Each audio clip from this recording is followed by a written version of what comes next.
Καλώς την κυρία Άννα.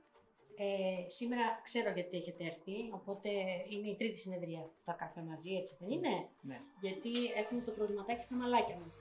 Επειδή πριν 6 μήνες είχατε περάσει COVID, έχουμε κάνει ήδη 2 συνεδρίες με το Plurial Hair Density, ανά 2 μήνες. Το θυμόμαστε βέβαια, έτσι? Ναι.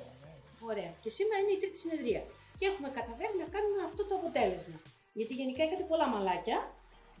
Δυστυχώς με το COVID παθαίνουμε τελογενή τριχόρυξη, δηλαδή πέφτουν τα μαλάκια μας, με αποτέλεσμα και να λεπταίνουν, με αποτέλεσμα να χρειαζόμαστε μια βοήθεια από τους δερματολόγους, να δώσουμε μια θεραπεία στα μαλλιά και να βάλουμε μια φαρμακευτική θεραπεία στα μαλλιά και να βάλουμε και κάποια συστατικά στο μαλάκι μας, ώστε να μπορέσουμε να το ενεργοποιήσουμε.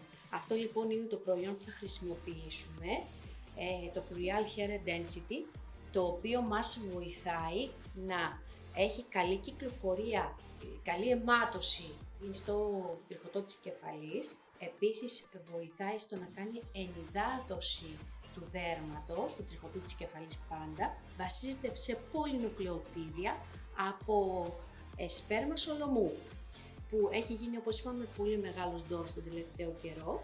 Οπότε πάμε τώρα να κάνουμε την εφαρμογή μας στο τριχωτό της κεφαλής.